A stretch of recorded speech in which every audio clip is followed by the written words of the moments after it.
Well, switching topics, Jeremy, two parcel bombs were intercepted recently, apparently on their way from Yemen to synagogues in Chicago. What do we know about those bombs so far? Well, for the past 2 years, really, if you talk to people in the special operations community or if you follow the communications from al-Qaeda, the group in Yemen, al-Qaeda in the Arabian Peninsula, they're sort of like the coolest kids on the block in al-Qaeda right now. They put out an English language magazine called Inspire. Anwar al-Awlaki, this U.S. citizen who is a cleric in Yemen, is based there. Their influence is growing throughout the radical Islamic world, and there are guys within the special forces community that have been pushing and agitating for years for a greater U.S. military presence there. In reality, though, Laura, the U.S. has already been striking in Yemen for a couple of years. They've hit the country a number of times with Tomahawk cruise missile strikes.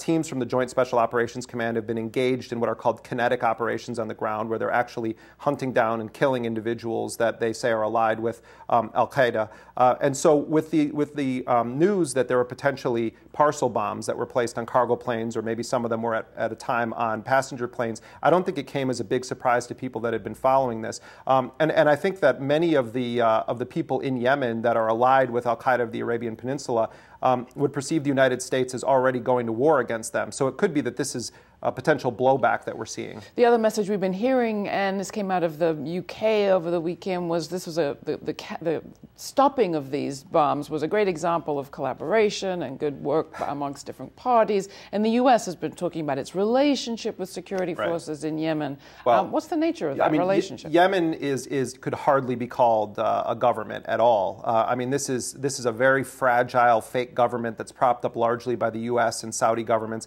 We have to remember, too, when we talk about the Saudis giving this intelligence to the United States, most of the 9/11 hijackers are from Saudi Arabia. The Saudis also are deeply involved on the ground in Yemen and have their own agenda there. So while there's all this praise being heaped on the Saudi intelligence operation for warding off this threat of these bombs, we also have to dig much deeper into Saudi's perspective on this, because they regularly are engaged in cross-border bombings and incursions into Yemen, and they hardly are an objective player in this. So I would be very, very careful in taking at face value anything the Saudis say about the situation in Yemen.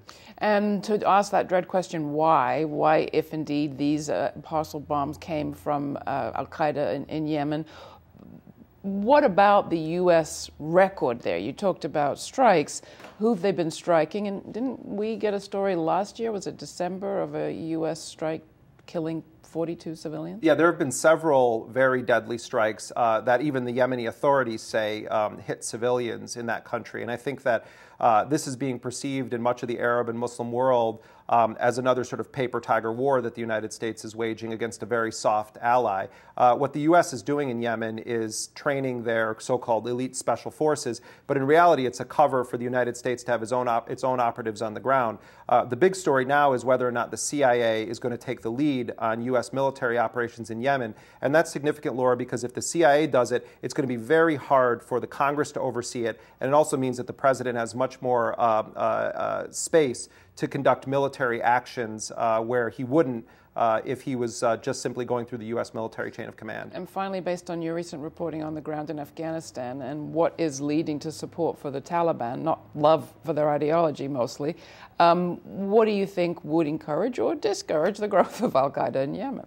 Well, I think that in the case of Afghanistan, there's very little knowledge of what's happening outside of the borders of that country. There are very high rates of illiteracy. People aren't in tune to the Israel-Palestine issue. It's very much viewed as yet another case of a foreign empire or foreign occupier coming in. So I think that the way to diffuse any kind of potential terrorism from Afghanistan has very little to do with what happens outside of Afghanistan. I think it has to do with removing what's perceived to be a U.S. occupation and allowing the Taliban to actually engage in negotiations with the Karzai government. Taliban people we talked to said that it's a non-starter if the U.S. is there. They don't have anything against Hamid Karzai other than that they don't like him very much, but they're willing to talk to him if the U.S. leaves. And Yemen?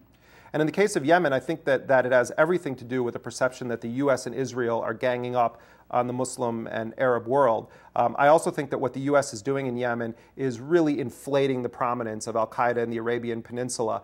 This is a group that probably would have very little street value in the Arab street or the Muslim street if the United States wasn't propping up Anwar al-Awlaki as the sort of second coming of Osama bin Laden. I think it goes to show how little we've learned from the boogeyman days of Bush and Cheney, and how our own policies endanger us more in many cases than al-Qaeda's policies. Jeremy Scahill is the author of Blackwater, The Rise of the World's Most Dangerous Mercenary Army. That too. Out in a new edition, as I understand it now, and also of the new cover story in The Nation magazine, Killing Reconciliation.